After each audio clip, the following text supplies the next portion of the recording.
여러분 안녕하세요. 나윤수 목사입니다. 오늘은 안식일 계명 두 번째 시간으로서요. 안식일에 대한 구체적인 이야기를 조금 더 나눠보도록 하겠습니다. 여러분, 제가 지난 시간에 우리가 안식을 누릴 수 있는 근거에 대한 이야기를 드렸었는데요. 출애굽기에 나오는 10계명과 신명기에 나오는 10계명을 비교해 봤죠. 구체적으로 안식일 계명에 대해서 우리가 그렇게 해보았습니다. 출애굽기에 나오는 안식일 계명과 신명기에 나오는 안식일 계명 거의 흡사한데 하나님께서 근거로 주신 구절들이 조금씩 달랐죠. 출애굽기에서는 하나님께서 창조를 언급하셨습니다. 막 출애굽했던 이스라엘 백성들에게 내가 너희의 먹을 것들을 책임져 줄 거다, 이런 말씀, 이런 의미라고 했었죠. 그리고 가나안 입성을 앞둔 출애굽 2세대에게 안식일 계명을 주셨을 때에는 하나님께서 강한 손으로 애굽 백성으로부터 이스라엘 백성을 구원하셨던 것을 말씀해 주셨습니다. 이스라엘 백성이 이제 가나안 땅에 들어가게 되면 치열하게 싸워야 되는데 우리 하나님께서 그들을 대신하여 싸워주시겠다라고 약속하시는 그런 의미가 담겨 있다고 했죠. 우리가 안식할 수 있는 근거는 이렇게 하나님께 있습니다. 쉴 수 없죠. 죄와 사망의 권세가 강력하게 역사하는 바로 이 땅 가운데에서 우리 능력으로 안식을 가져올 수 없습니다. 안식을 맛보기 어렵죠. 그런데 하나님께서 우리를 사랑하시기 때문에 우리의 먹을 것들을 책임져 주시고 우리를 대적하는 수많은 원수들로부터 대신 싸워주시며 지켜주시기 때문에 이 악한 세상, 이 힘든 세상 가운데에서 참된 안식을 조금씩이라도 이렇게 맛보면서 살아갈 수 있는 것이다 라고 이렇게 말씀을 드렸던 것 같습니다. 네, 이처럼 우리가 하나님께서 우리를 위하시기 때문에 안식할 수 있다라는 말씀을 드렸는데요. 사실은 성경 전체를 보자면 하나님께서 우리를 위하시는 게 맞는데 하나님께서 우리를 위하시는 모습이 예수 그리스도에게서 가장 분명하면서도 극적으로 드러났다는 것을 우리가 알고 있습니다. 우리가 예수님 안에서 참다운 안식을 얻을 수 있다는 건데요. 실제로 예수님의 사역을 보면 그리합니다. 예수님께서 오셔서 하셨던 사역들을 한번 보십시오. 귀신에 붙들려서 괴로운 인생을 살고 있던 사람들, 오랜 시간 질병에 매여서 질병 때문에 아프고 고통을 받던 사람들, 우리 예수님께서 귀신을 쫓아주시고 질병들로부터 회복시켜 주시면서 그들을 쉬게 해 주셨죠. 도무지 안식할 수 없는 사람들에게 휴식을 주셨던 것입니다. 그리고 예수님의 죽으심으로 말미암아 자신의 죄로부터 자유로워질 수 있는 하나님의 모든 백성들은 예수님 안에서 참다운 쉼을 누릴 수 있게 된 것입니다. 안식일 계명이 이처럼 예수 그리스도 안에서 진정으로 이루어졌다는 것을 우리가 알 수 있는데요. 예수님의 모든 사역이 사실은 안식을 가리키고 있지만 그 중에서도 흥미롭게도 복음서에 보면 예수님께서 자신을 가리켜서 성전이라고 빗대어 말씀하시는 곳이 있습니다. 특히 요한복음이 그러한데요. 예수님께서 성전으로 오셨다는 겁니다. 유대인들은 성전을 굉장히 중요하게 생각했었죠. 여기에 대해서 이제 자세하게 설명드릴 수 있겠지만 짧은 시간 관계로 아주 간략하게 말씀을 드리자면, 여러분, 모든 사람들은 사실 자기 집에서 쉼을 누릴 수 있습니다. 고향에 갔을 때 우리가 편안함을 느끼곤 하죠. 그리고 고된 일정을 다 마치고 집에 돌아갔을 때 우리는 발 뻗고 편안하게 쉴 수 있습니다. 우리의 진짜 본향, 천국에 갔을 때 우리가 집에서 맛보고 고향에서 맛볼 수 있는 그러한 안식보다 더욱더 온전하면서도 완벽한 안식을 맛보게 되겠죠. 예수님께서 성전으로 오셨다는 것은 바로 그런 안식을 주러 오셨다는 것을 의미하고 있습니다. 진짜 집에서 우리가 쉴 수 있다는 거죠. 예수님께서 바로 그것을 위해서 오셨다는 것을 자신을 성전에 빗대면서 그렇게 말씀하셨던 것입니다. 제가 말씀 인용을 해놨는데요. 제가 읽어보겠습니다. 예수께서 대답하여 이르시되 너희가 이 성전을 헐라 내가 사흘 동안에 일으키리라. 이 유대인들이 이르되 이 성전은 46년 동안의 지역건을 내가 3일 동안 일으키겠느냐 하더라. 그러나 예수는 성전된 자기 육체를 가리켜 말씀하신 것이라. 아멘. 성전에서 예수님께서 소동을 일으키셨습니다. 우리가 다 아는 일들이죠. 예수님께서 왜 이렇게 하셨을까요? 당시에 성전이 타락하고 성전으로서의 제대로 된 기능을 하지 못했다는 것을 꾸짖기 위함도 있었지만 진짜 성전, 건물로서의 성전이 정말로 가리키고 있었던 진짜 성전이 바로 예수님이라는 것을 스스로 나타내셨던 것입니다. 예수님을 믿을 때 참다운 안식, 예수님을 믿을 때에만 참다운 안식을 누릴 수 있다는 것을 이 사건을 통해서 그리고 말씀을 통해서 알려주셨던 것이죠. 그리고 복음서에 보면 흥미로운 사건들이 여러 가지가 있는데 그 중에서도 예수님이 유독 안식일의 병자들을 많이 고치셨다는 것을 알 수 있습니다. 그것 때문에 다툼이 많이 일어났었죠. 예수님은 왜 그렇게 안식일에 사람들을 고치셨을까요? 일부러 그러셨던 겁니다. 예수님께서 무엇을 위해서 이 땅에 오셨는지, 그리고 예수님께서 사람들을 고치시는 것이 무엇을 위함인 것인지를 깊은 의미를 던져주시기 위해서 일부러 안식일에 그러한 일들을 하셨다는 거죠. 요한복음에 역시 그러한 일들이 반복해서 나오는데 예수님께서 안식일에 일하시는 이유에 대해서 직접 말씀하신 장면이 있습니다. 아주 중요한 말씀이 있는데 제가 읽어보겠습니다. 예수께서 그들에게 이르시되 내 아버지께서 이제까지 일하시니 나도 일한다 하시매. 아멘. 충격적인 말씀이었습니다.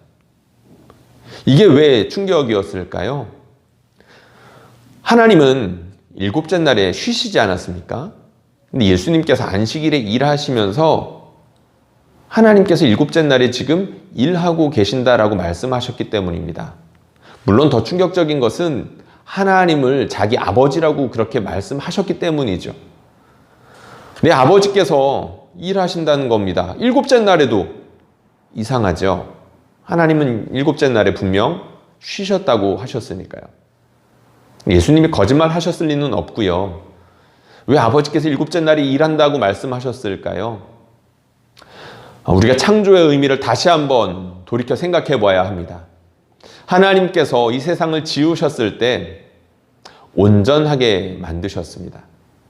이 땅에 죄가 들어오기 전에 모든 것이 조화롭고 아름답고 충만했죠. 근데 죄가 들어오고 사망이 역사하기 시작하면서 이 땅은 함께 사람들과 함께 신음하기 시작했습니다. 하나님께서 지으셨던 원래의 모습이 아니라는 거죠. 타락하고 하나님의 심판 아래 놓여 있게 되었습니다. 신음하지 않을 수 없는 그런 상태가 된 거죠. 예수님께서 말씀하신 것, 아버지께서 일하신다는 것은 바로 이런 죄와 사망의 상태를 염두에 둔 말씀이시라 할 수 있습니다. 이 세상이 망가져 있지 않느냐라는 거죠. 아버지께서 그거 내버려 두시지 않는다는 겁니다. 고치시고 또 고치시고 일하신다는 거죠. 예수님은 그런 아버지께서 여전히 일하고 계시기 때문에 아들로서 함께 일하신다는 것을 그 사람들에게 나타내 보여 말씀하셨던 것입니다. 예수님께서 귀신을 쫓으시고 병자들을 고치시고 궁극적으로 십자가에 죽으신 모든 이유가 이 세상이 망가졌기 때문이고 아버지께서 이런 망가진 상태를 아파하시고 괴로워하시기 때문이고 그 괴로운 이 세상을 내버려 두지 않으시기 때문에 우리 예수님께서 그 아버지의 말씀을 쫓아서 이 땅에 오셔서 그렇게 함께 일하시고 아버지의 말씀에 순종하시며 십자가에 못 박히시기까지 하셨다는 것입니다. 그래서 우리가 진정한 안식으로 들어갈 수 있는 통로를 우리 주님께서 열어놓으셨다는 거죠. 우리가 예수님 안에서 안식할 수 있다는 것은 바로 이러한 의미가 있는 것입니다. 예수님께서 우리를 위하여 이미 모든 것들을 이루어 놓으셨기 때문이지요. 지난 시간에 제가 여러분들에게 우리가 안식할 수 있는 근거 두 가지를 말씀을 드렸었는데 사실은 안식일에 있어서 제가 굉장히 중요한 부분들을 지난 시간에 다 다루지는 못했습니다. 일부분만 다뤘던 건데 오늘 지난 시간에 다루지 못했던 나머지 부분을 다루려고 합니다. 우리가 예수님으로 인하여서 진정으로 안식을 누릴 수 있는데 나만 그렇게 누릴 수 있는 것이 아니라 함께 안식을 누리라고 하나님께서 우리를 부르고 계신다는 사실입니다. 실제로 안식일 계명에도 보면 하나님께서 각 사람에게 명령하고 계시는데 한 사람만을 위한 안식을 주시는 것이 아니라는 것을 우리가 잘 알 수 있죠. 이스라엘 공동체에 주셨습니다. 심지어 이스라엘 공동체 안에 거하는 어떤 객이나 어떠한 가축까지라도 하나님께서는 안식하라고 명령하고 계셨죠. 출애굽기에 보면 여러분들 교환에 보시면 제가 빨간색으로 칠해놓은 부분이 있습니다. 출애굽기 20장 10절에 너나 내 아들이나 내 딸이나 내 남종이나 내 여종이나 내 가축이나 내 문 안에 머무는 객이라도 그 누구라도 안식일 계명을 지킬 수 있게 해야 된다라고 말씀하셨습니다. 신명기에서도 이것은 변하지 않습니다. 뭐라고 말씀하셨냐면 출애굽기에 나오는 비슷한 말씀이 쭉 나오다가 너같이 안식하게 할지니라 라는 말씀을 못 박아 말씀하시죠. 너만 말고 네 주변에 있는 사람들도 너같이 안식하게 해야 돼 라고 말씀하셨다는 겁니다. 굉장한 통찰을 주는 말씀입니다. 여러분, 나 혼자 쉴 수 있을까요? 그렇지 않습니다. 여러분, 사람은 관계 안에서 쉬게 되어 있습니다. 물론 우리는 혼자 내버려진 상태로 누군가와 단절되어서 아무것도 하지 않고 잠을 자고 휴식을 취하고 맛있는 것을 먹으면 쉴 수 있는 것처럼 보이지만 여러분들 그 시간이 길어진다라고 한번 생각해 보십시오. 우리가 얼마나 그 상태에서 쉴 수 있겠습니까? 인간은 관계 가운데에서 안식을 누리도록 지음받은 존재들입니다. 무엇보다 하나님과의 관계 가운데에서, 그리고 하나님께서 함께 지어주신 사람들 사이에서 서로가 사랑하는 가운데에서만 안식할 수 있게 만들어 놓으셨다는 거죠. 그러므로 하나님께서 너같이 다른 사람들도 안식하게 하라는 것은 진정 나를 위한 것이고 우리 모두를 위한 하나님의 명령이라는 것을 우리가 알아야 된다는 겁니다. 이건 구약에서만 그런 것이 아니죠. 신약에서도 마찬가지고 앞으로도 계속해서 그러할 겁니다. 다른 사람들과 함께 쉬지 않는다면 누군가가 끊임없이 죄로 인하여서 그 죄로 인한 심판으로 인하여서 고통받는 그 세상 가운데 놓여져 있다면 우리의 쉼은 불완전할 수밖에 없는 거죠. 생각해 보십시오. 내가 사랑하는 누군가가 고통받고 있다면 나 역시 고통받게 되는 것 아니겠습니까? 이 세상에 신음하는 수많은 사람들이 있죠. 참으로 슬픈 일이지만 여전히 시간이 이렇게 똑딱똑딱 하는 그 찰나의 순간에도 너무나 많은 생명들이 물 한 모금 먹지 못하여서 먹을 수 없는 상태여서 목숨을 잃고 있습니다. 수많은 사람들이 최소한의 인간적인 대접을 받지 못하고 핍박 가운데 있습니다. 일요일이 된다라고 쉴 수 있을까요? 우리는 그런 세상에서 살고 있다는 거죠. 우리는 그런 세상에서 우리만 쉴 수 있을까요? 하나님께서 근심하고 계시지 않겠습니까? 우리 안에 계신 성령께서 근심하시지 않겠습니까?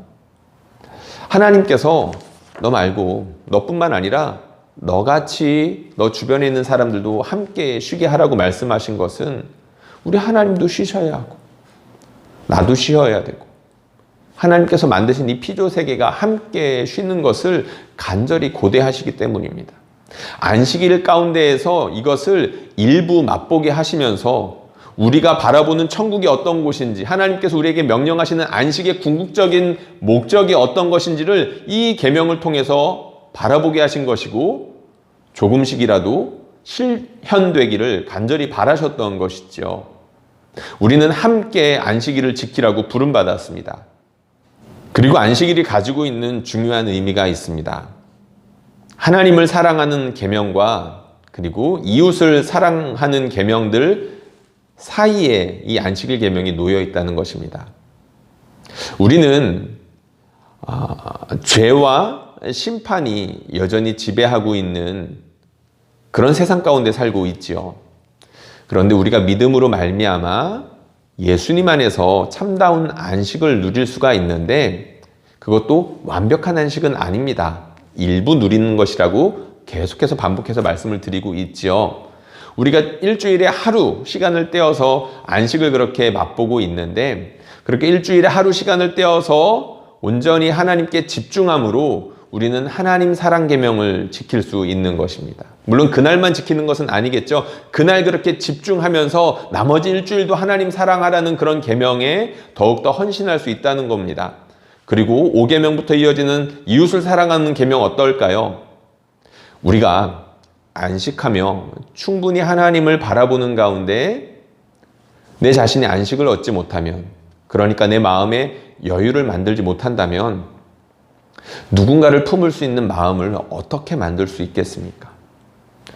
우리가 일주일 중 하루를 안식하며 주 안에서 만족을 누릴 때 우리 부모를 사랑할 수 있는 것이고 존경할 수 있는 힘이 생기는 것입니다.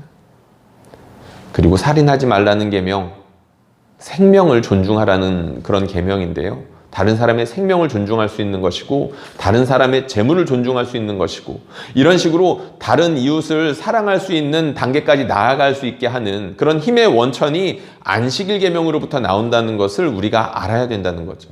안식일 계명엔 바로 이런 의미가 있는 겁니다. 하나님 사랑이라는 계명과 이웃 사랑이라는 계명의 다리를 놓아주는 그런 아주 중요한 다리 역할을 하는 계명이라는 거죠.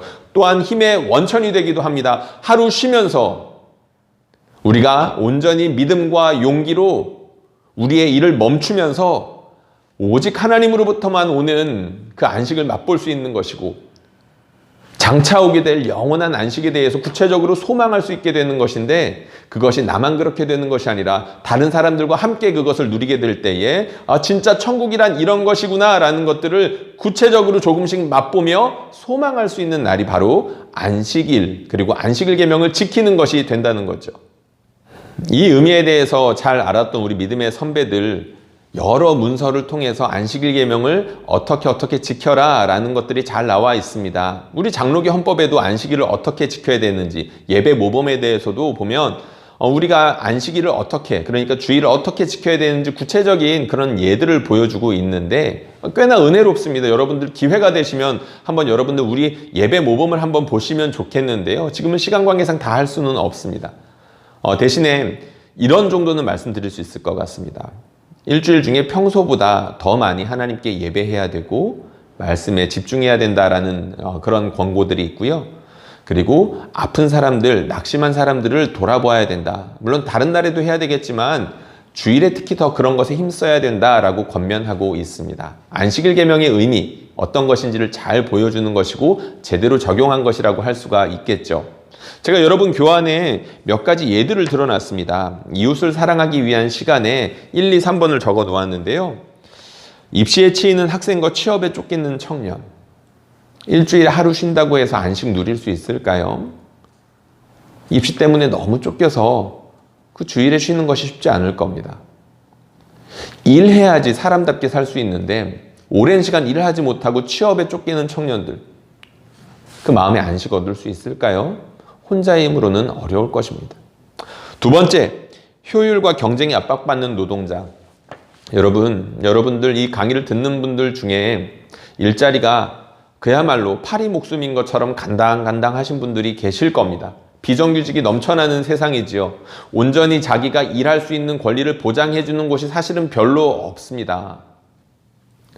우리를 그저 기계처럼 필요할 때 쓰고 아무 때나 버리는 그런 세상에서 우리가 놓여 있기 때문에 그런 세상에서 참다운 안식을 누리는 것이란 너무나도 어렵죠. 언제나 효율과 경쟁에 압박을 받고 있습니다. 누군가가 누르고 있다는 거죠. 거기서 우리가 참다운 안식 누릴 수 있을까요? 혼자의 힘으로 안식을 누리는 것은 결코 쉽지 않을 것입니다.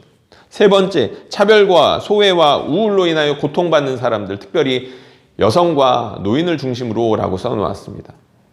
이 세상에는 차별이 존재하죠. 죄로 인한 구체적인 양상이라 할 수 있을 겁니다. 차별받으면 안식할 수 없습니다.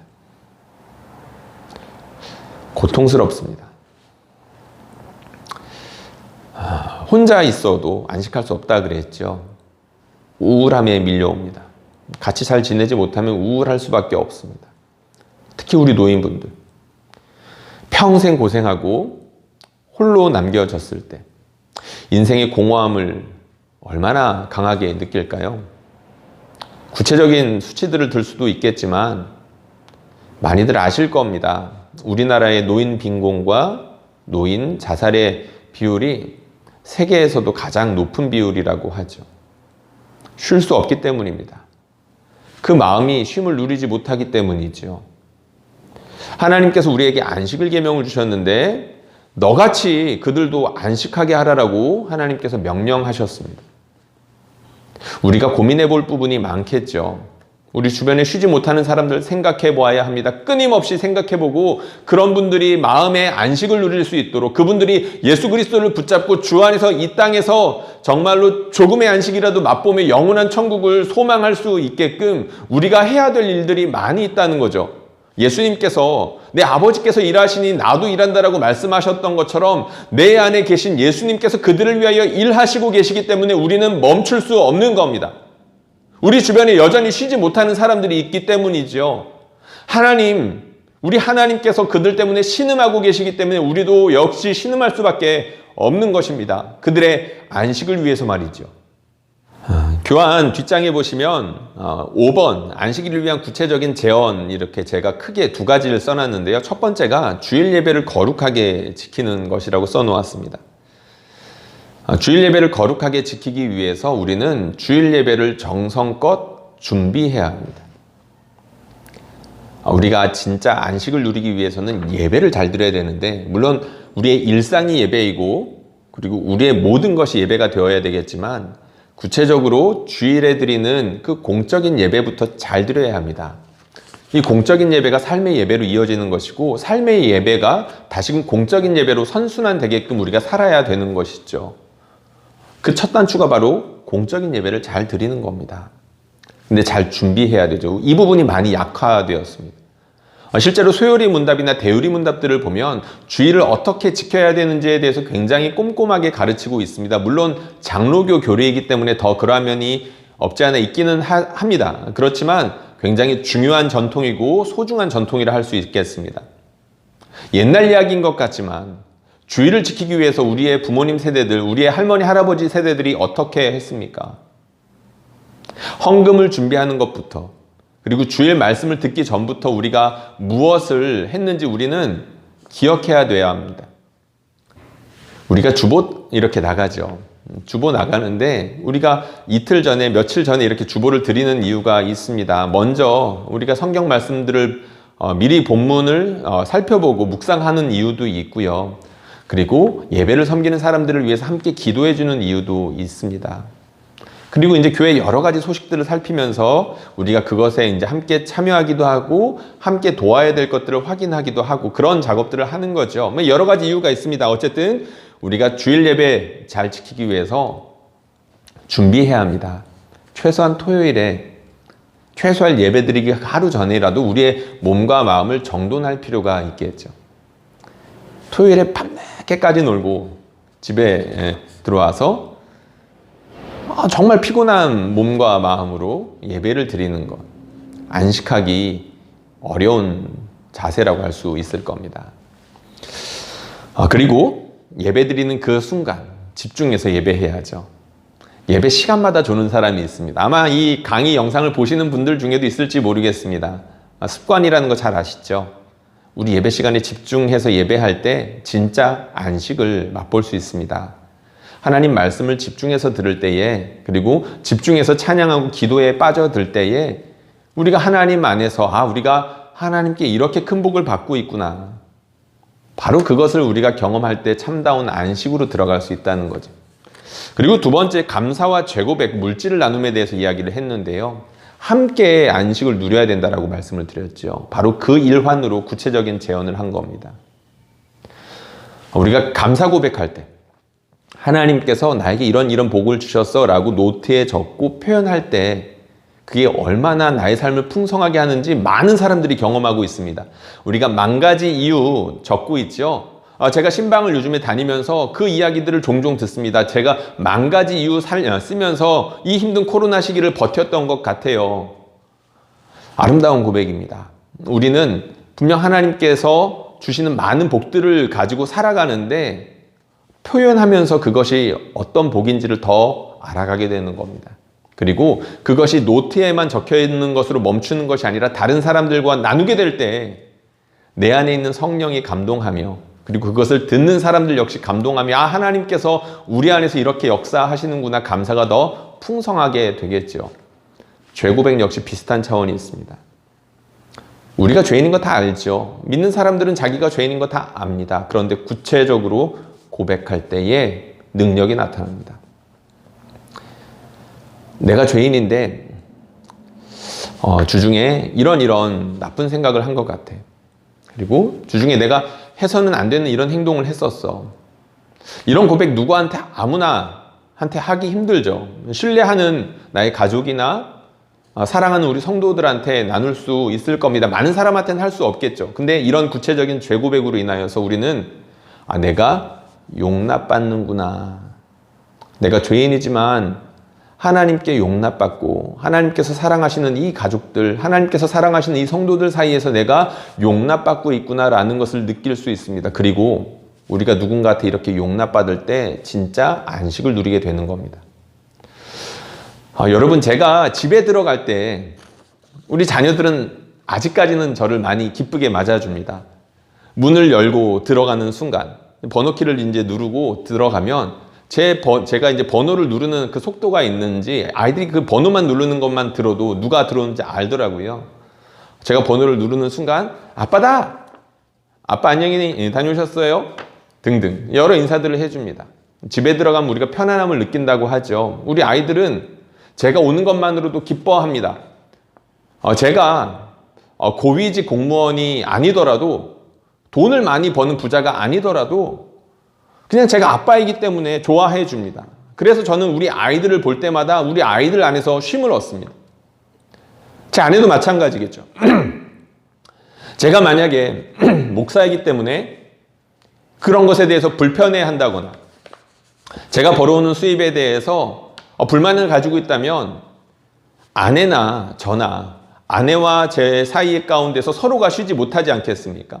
있는 그대로의 모습을 받아줄 때에만 우리는 서로에게서 쉼을 누릴 수가 있는 겁니다. 근데 그 죄 고백을 통해서 우리가 그런 안식을 맛볼 수 있다는 거죠. 굉장히 구체적으로 맛볼 수 있는 중요한 방법입니다. 그리고 세 번째, 물질을 나누는 것. 여러분, 물질이 정말 아무것도 없으면 우리 쉴 수 있나요? 아니요, 없습니다. 하나님께서 다 주시죠. 근데 어떻게 주시나요? 사람들을 통해서 주십니다. 사도 바울이 그것을 많이 강조하죠. 사람들을 통해서 하나님의 물질들을 나누며 우리는 평등하게 되어 갑니다. 하나님께서 그런 방식을 원하십니다. 다른 사람들을 통해서 하나님의 물질이 흘러가기를 원하신다는 거죠. 그래서 하나님께서 이렇게 풍요로운 분이시고 풍성하신 분이시구나. 우리가 그러면서 안식을 누리게 되는 것이고 안식을 퍼뜨리는 삶을 살 수 있는 것입니다. 감사 고백하고 죄 고백하고 물질을 나누면서 다른 사람들과 함께 서로를 용납하며 그제서야 우리가 비로소 안식을 누릴 수가 있게 된다는 것이죠.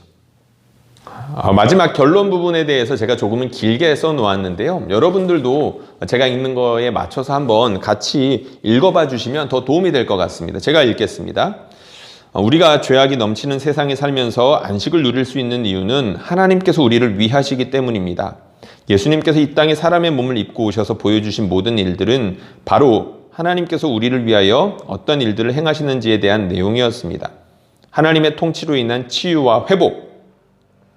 우리는 예수님을 믿고 따를 때 하나님의 집에 거할 수 있습니다. 우리가 집에서 혹은 고향에서 누릴 수 있는 편안함, 우리의 진짜 본향인 천국의 평안을 예수님 안에서 맛보는 것입니다. 그렇기 때문에 우리는 예수님을 늘 붙잡아야 하고 가족과 이웃에게 예수님을 붙잡도록 도와야 합니다. 구체적으로는 일주일에 하루라는 시간을 떼어서 하나님께 집중하고 함께 살아가는 가족과 이웃을 하나님의 형상으로서 존중하고 대접할 때 우리는 함께 안식을 맛볼 수 있는 것입니다. 죄와 심판이 뒤범벅된 세상은 우리를 두렵게 하고 불안하게 만들지만 우리가 붙잡는 예수님은 우리를 안식으로 우리가 안식할 수 있게 이끌어 주십니다. 우리는 이것을 믿고 일주일에 단 하루라도 과감하게 일을 멈추고 하나님만 바라보아야 하고 이웃과 함께 안식을 누리기 위하여 노력해야 합니다. 우리는 안식일 계명을 통해 하나님을 더 사랑할 수 있고 5계명부터 이어지는 이웃사랑 계명을 더욱 진지하게 지킬 수 있습니다. 지금 여러분이 계신 곳에서 안식을 맛보셔야 합니다. 그 안식으로부터 우리는 천국을 더욱 구체적으로 상상할 수 있고 소망에 사로잡혀 살게 될 것입니다. 강의를 듣는 모든 분들, 주 안에서 안식하실 수 있기를 바랍니다. 우리가 예수 안에서 안식할 수 있습니다. 여러분들이 있는 바로 그 자리에서 안식할 수 있습니다. 그리고 믿음과 용기로 일주일에 단 하루 쉴 수 있을 때 우리는 그렇게 안식할 수 있습니다. 영상 시청해 주셔서 감사하고요. 다음 계명부터는 우리가 5계명, 이웃을 어떻게 사랑해야 되는지에 대한 그 원리에 대해서 살펴보게 될 겁니다. 기도하면서 이렇게 준비해 주시고 기대해 주시면 좋겠습니다. 시청해 주셔서 감사합니다.